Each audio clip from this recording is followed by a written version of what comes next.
Olá, sou Fernanda Iquedo, este é o Porquê Cultura e hoje eu estou com Mary Ellen Gomes. A gente vai falar sobre artes plásticas, a gente vai falar sobre exposições e sobre uma arte que cura também, uma arte que também é terapia, porque ela também é arte terapeuta. Obrigada, Mary Ellen. Obrigada, Fernanda. Agradeço a oportunidade de falar um pouquinho sobre o meu processo de criação.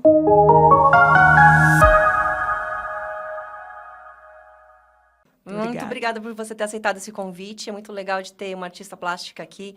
E eu sempre falo que este espaço do Porquê Cultura, ele é para trazer um pouco a trajetória da artista, para trazer essa memória, né? Para a gente conhecer não apenas as obras, mas também o que faz esse processo acontecer.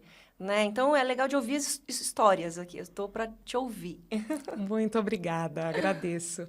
Mas eu queria começar assim. Você fez arte educação e também trabalha unindo, né, a arte com terapia. Eu queria que você explicasse como que é isso. Bom, na verdade, o meu contato com a natureza em si surgiu antes do meu processo, da minha relação com a arte. Uhum. Eu não imaginava ser artista, isso foi algo que a vida foi trazendo. Quando eu tinha 8 anos, o meu pai faleceu e eu precisei ir morar com os meus avós. Eles moravam em chácara, em espaço com a natureza, porque até então eu não tinha contato. Né? Brincava com as crianças no asfalto, não tinha nenhum contato com a natureza. E quando nós mudamos, a minha mãe entrou em um processo de depressão muito profundo, ela ficou muitos dias num quarto, e eu morava com os avós. Então, eu, criança, tinha que arrumar recursos para lidar com esse processo do meu emocional naquele momento. Uhum. Eu pegava a bicicletinha e ficava correndo por todo o quintal. E percebi que a natureza tinha a grande possibilidade de ser a minha aliada nesse processo de cura mesmo. Então, eu dava nome para as plantas, falava com os animais, observava as formigas. Todo o processo e os ciclos da natureza, eles foram, assim, um grande ensinamento para mim. Uhum.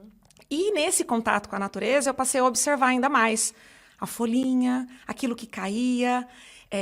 Eu lembro de perceber que a plantinha estava ali morrendo no ciclo comum dela, e eu ficava, mas e agora? Né? A plantinha está morrendo, por quê? Então, a natureza, no seu ciclo, foi me ensinando sobre perda, né? Sobre ressignificar, sobre deixar ir. E esse contato com a natureza, ele acontece até hoje. Uhum. Então, me tornei uma adulta que leva os ensinamentos da natureza no meu dia a dia. Fui crescendo e não tive possibilidade de pensar a nível profissional. Desde os meus 11 anos eu precisei trabalhar, porque o meu pai era autônomo, não deixou nada para a gente. Então, eu tive que trabalhar desde muito cedo. E fui fazer faculdade muito tarde, assim, né? Depois, não foi igual todo mundo que sai do ensino médio muitas vezes e consegue já fazer a faculdade. E eu pensava em fazer psicologia. Fiz a minha vestibular, fiz a inscrição, mas no 9º ano, mais ou menos, eu tive um contato com uma professora de arte e que ela teve um olhar muito sensível para mim. Eu sempre fui uma criança muito abstrata, uma adolescente muito abstrata, os meus desenhos sempre foram abstratos. E eu conseguia trazer muito das minhas emoções para os desenhos. E essa professora de arte, ela conseguiu olhar para isso com uma sensibilidade muito grande. Então, do 9º ano ali até aos meus 23 anos, eu usava o desenho também como recurso. Então, eu desenhava, fazia as minhas aquarelas e a natureza. Uhum. E quando eu pensei numa profissão, eu falei, não, vou querer fazer psicologia por conta do processo emocional. Mas aí eu descobri que existia arte-terapia. E fiquei encantada. Eu falei, nossa, que legal. Foi quando eu resolvi fazer faculdade de arte. Mas até então, pela arte-terapia, não para ser artista. Não pensava em ser artista. Com o tempo, né, fiz a faculdade, precisei fazer o estágio na educação. Me apaixonei também. Fiquei encantada com a educação. E permaneço na educação até hoje. Uhum. E foi na pandemia onde tudo aconteceu. Onde eu pude você voltou realmente para o processo interno, uhum. né? E nesse processo que a gente precisou ficar, né, aí, fechados, reclusos, eu fui para um processo interno muito intenso e pensei, eu preciso unir tudo isso, tudo que eu faço a nível de natureza, né, de gostar tanto, eu já coletava coisas e guardava. É porque você vai observando as texturas, as cores, os formatos. Exatamente. Então, como lá na infância eu já fiquei nesse processo intenso, então adulta também. Então, estou andando, eu começo a coletar. fazemos uma viagem, eu já olho tal coisa, sempre o que a natureza descarta, nunca retirando.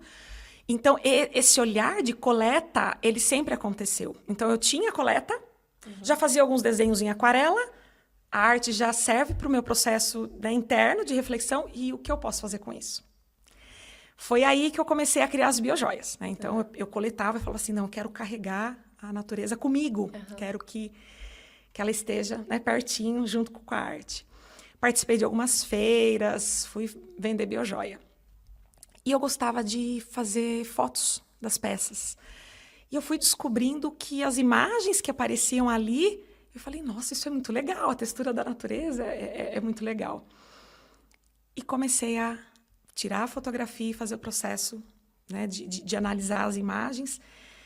E daí tive a ideia, eu falei, não, em vez de fazer só a biojoia ou de coletar elementos e colar na tela, eu quero fazer uma tela usando o traço da natureza e o traço humano, porque é junto, né? A gente separa, acha que a natureza é uma coisa, o ser humano é outra, mas essa conexão, ela tem que ser vista, ela tem que ser abordada.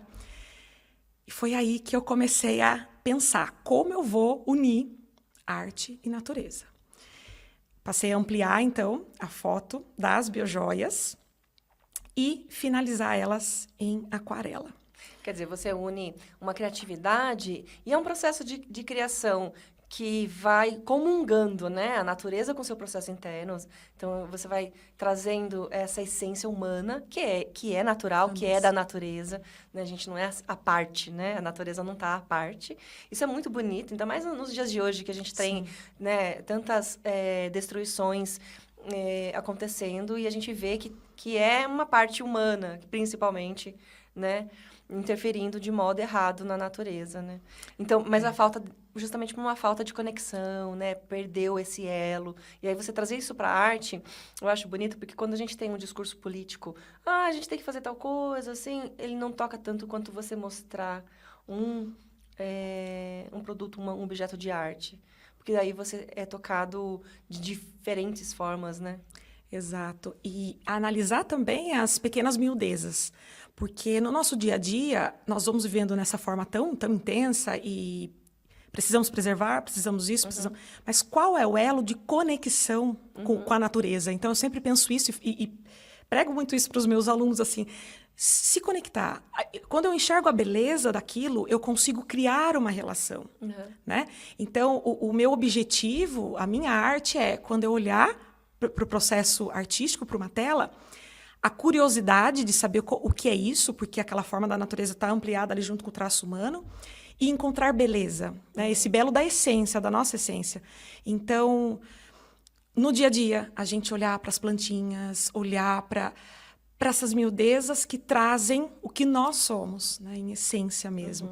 Eu costumo brincar que eu estou cozinhando, até trouxe, né, a casca da cebola, o alimento que eu estou partindo no meio, porque você para no momento do agora, né, para viver, sentir o que a gente está vivendo. A coisa é tão automática que no nosso dia a dia a gente não para prestar atenção. Sim, é sair do automático. Coisas. Exato. Aí você trouxe aqui também, né? Quem estiver assistindo pelo YouTube dá para ver.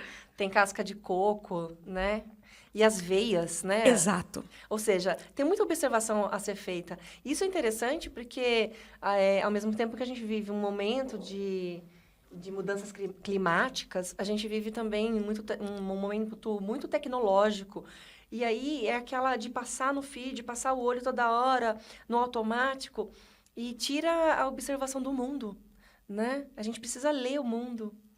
Porque ao fazer a leitura do mundo, né, nós fazemos também a leitura de nós mesmos. Né? Então, a partir do momento que eu passo para observar o meu externo, automaticamente eu paro também para ter tempo de observar esse meu processo interno.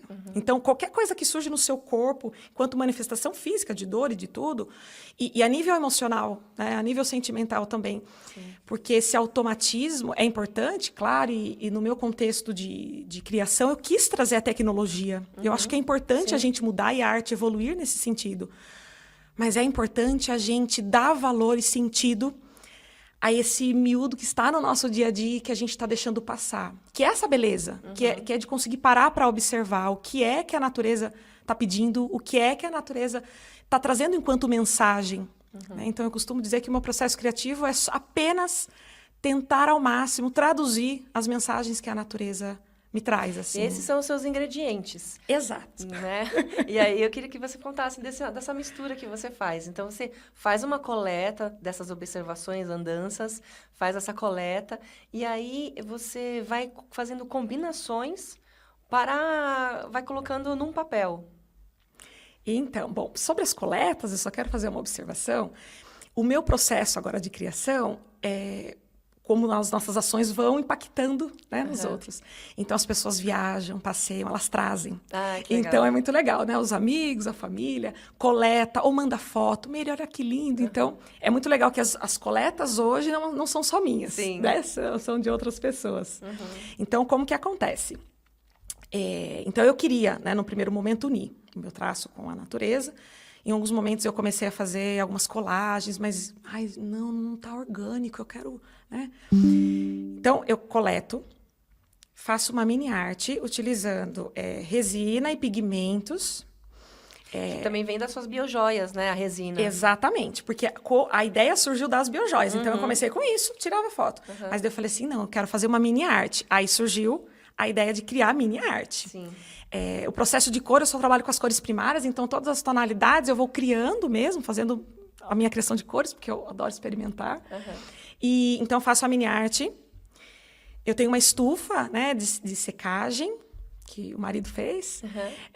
Depois que ela seca, eu faço uma captação, né, que eu mesma faço, fotográfica, com uma câmera em macro, uma lente macro.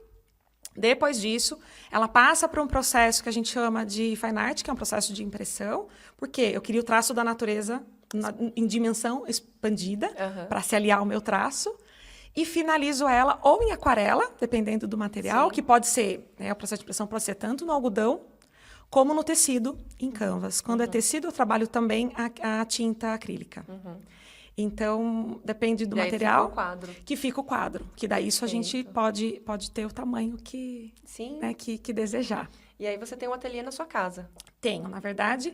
É um ateliê pequeno, né, ainda é um quarto da minha casa, mas que é hoje a minha base. É onde é o meu refúgio, digamos assim. O processo de criação, ele acontece em silêncio. Né? Não pode ter ninguém em casa, eu preciso parar, me conectar, porque eu acredito muito que a arte é isso. Né? Trazer uma meditação também, né? Muito, porque é preciso sair só do foco estética. Né? O processo artístico ele vem muito do processo interno e trazer o que você pensa, o que você está sentindo para aquele momento. Para mim, isso é muito profundo, é muito pessoal, é muito intenso o processo de criação. Agora eu fico pensando assim, quando você participa de exposições e leva suas obras, existe aquela interação entre artistas e aí deve ser muito gostoso, ao mesmo tempo que também, não sei se dá um frio na barriga, porque você está se revelando por meio da sua obra, né? Sim, e é muito legal a diversidade, né? Quando a gente participa de uma exposição, como aconteceu aqui no Museu Histórico Sorocabano, foi uma exposição que teve um significado muito especial para mim, porque foi o bairro que eu cresci, né? Que eu morei, enfim. E quando o quadro já estava na parede, nós fomos observar a obra, né, de todos os artistas, e 2 artistas pararam em frente à minha obra e ficaram. Aí um olhou para o outro. O que é isso, né? E eu falei assim, gente, que legal, né? Ter artistas apreciando, tipo, o que é isso? Porque ou a gente vê uma manifestação de uma tela que acabou, né, de ser pintada, enfim. E esse questionamento, mas espera aí, isso é o quê? Isso é uma fotografia? Isso é uma acrílica? Isso... E daí, nesse questionamento, eu parei, nós ficamos ali um tempo conversando. Então, é muito legal essa troca, né, no momento de uma exposição. Acho que isso é muito valioso. Sim. Olhares, né? Muito, o seu olhar, muito. O que você apreende e o que os outros também captam, né? E, assim, um orgulho mesmo de ver, né, pessoas no seu processo de criação, diverso, e lindo, e a gente se sente muito mais forte, assim, uma exposição parece que a gente está juntinho ali, unidos, e vamos propagar a arte, vamos falar sobre arte. Fora que você falou do Museu Histórico, que é um patrimônio histórico, né? O prédio ali é um patrimônio, um casarão histórico de Sorocaba. E você também expôs, não sei se foi este ano na Casa Portinari. Isso. Né? Brodowski. Isso. E também uma cidadezinha muito especial, né? A cidade do artista, Portinari. Então, você está sempre também em locais históricos que carregam uma energia muito grande, né? De artistas. Isso é uma coisa que eu penso muito no momento de uma exposição, porque eu costumo dizer que o artista precisa estar em vários espaços, né? Seja numa exposição em país tal, ou aqui, ou na casa, né, de uma pessoa com mais condição, na casa de uma pessoa... E não separar isso. Então, quando eu penso em uma exposição, eu penso justamente na energia que aquele local carrega, em saber que a arte que eu estou fazendo em Sorocaba, no meu ateliê, que a Mirielle foi descobrindo aí nas suas etapas, está conectada, né, a esses espaços. Então, é a arte também, né? A linguagem da arte universal, né? Universal porque pode tocar alguém, como em Paris, que você também expôs o ano passado no Museu do Louvre. Exato. A arte contemporânea lá, né? E com certeza quem passou por lá e viu também foi tocado por essa linguagem universal, né? Exato, é o que eu costumo dizer. Estar, né, em Paris, no Museu Histórico, Museu Casa Portinari, o quanto não tem ali, né, de memória, de história, de bagagem. Então, eu penso muito sobre isso. Todas as exposições, eu trago primeiro um significado interno, um significado pessoal. Né? Antes de pensar, vai ser em tal lugar. Não, eu quero sempre pensar. Eu faço uma busca interna, o que isso significa para mim. Sim. Porque a gente sabe, né, que a arte vai tocar outros e para que a arte possa tocar o outro, ela precisa primeiro, né, ressoar em mim, ter algo que vibra aqui para vibrar no outro. E daí como que funciona dessas exposições que você já realizou do ano passado para até agora? Porque tem aí também na região que você vai fazer ou já está acontecendo na Pinacoteca de Botucatu. De Botucatu, Isso, já está lá? Já começou. Já começou? Já. Então, como que você participa? São processos seletivos? Como que é essa entrada do artista no museu, seja do Louvre ou da Casa Portinari, da Pinacoteca? Bom, eu quero começar só dizendo sobre o que é quando você diz eu vou ser artista. A dificuldade que a gente, pelo menos que eu encontrei, eu vou falar por mim, o meu processo artístico, o que é que a gente faz agora? Tipo, tá, eu sou uma artista, né? Faço arte e eu vou para onde? Porque eu, enquanto professora, você sai da Faculdade de Arte e Educação, você vai para um estágio, vou para a escola, né? O médico vai para o hospital. E o artista? Para onde a gente vai? Quando eu comecei, eu falei assim, qual é o caminho? E eu, pelo menos, fiquei muito perdida. Não sabia para onde ir, não sabia o que fazer. Nas pesquisas, eu fui entrando em contato com algumas galerias que faziam um processo de seleção para levar a obra, né, para alguns lugares, isso de uma forma privada. Né? E, com o tempo, eu fui percebendo o valor de você participar de exposições de editais públicos, que daí é outro universo. Então, eu fui descobrindo isso, tateando, sentindo, pesquisando. Então, algumas exposições você consegue ter uma galeria que te direciona, né? E outras são públicas, né? Como foi do Museu Histórico aqui, uma exposição que eu também participei pela Universidade Federal de Brasília. Foi um projeto muito legal. Exato. Foi um processo seletivo, né, público, e depois eles colocaram alguns totens nas escolas com as obras. Então, foi assim um projeto muito legal. Muito significativo. Muito. Então, o artista ele vai né, tateando ali. Hoje, o meu foco é os editais públicos, mas é isso.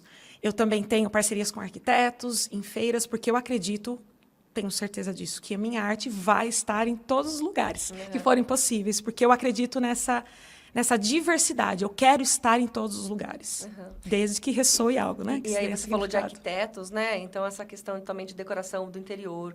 E é legal de você encontrar a paz, né? O lar, aquele lugar que você encontra uma paz, nem que seja momentânea, para um descanso e para as reflexões. Então, bacana se deparar com obra de arte que te traga essa essência, e ainda mais você conectada com a natureza. Isso é muito bacana, né? Muito legal. E os arquitetos que chegam também... são sensíveis, né? Eles possuem uma sensibilidade para a natureza, para a arte, porque senão, né, não consegue nem conectar com a ideia. E toda obra, né, toda casa que tem hoje uma obra, ela é carregada de significados também. Né? Toda obra vai com texto, porque eu quero que isso tenha sentido. Né? Que não seja uma decoração para casa. Não, ela vai fazer parte da sintonia daquele lar. Ela vai estar aliada às ideias. Então, eu penso muito nessa questão também, de ser algo que agregue, que traga significado, que traga sentimento. Que traga um diálogo ali, que traga um diálogo, exatamente. Que legal. Então, quem quiser ver agora, pode também acompanhar o seu Instagram, né? Sim, sim. A gente está com a collab no Instagram do Portal Porquê. E aí é legal de acompanhar pelas redes sociais, porque as próximas exposições você também divulga lá. Isso, eu faço Por enquanto, Botucatu, que não é tão perto, mas também quem tiver a passeio, né? Sim. E a Pinacoteca provavelmente fica aberta. Fica aberta. Ao público geral. Exato, e isso, geral. Pode ir. Algumas escolas também fazem algumas visitações. Então, pode visitar. Sim, muito obrigada. Tem alguma pergunta que eu não te fiz, que você gostaria de falar? Não, eu só agradeço a sensibilidade, a sua gentileza em direcionar esse nosso bate-papo. Gratidão. Obrigada, Miriellen. Sempre que você quiser falar de suas obras também, o estúdio está de portas abertas. Muito obrigada, Fernanda. Então, este é o Porquê Cultura. Fique com a gente no Instagram, no Facebook, no site, portalporquê.com.br, e você vê essa entrevista completa tanto no YouTube quanto no Spotify e um trechinho dela no Instagram. Obrigada. Obrigada.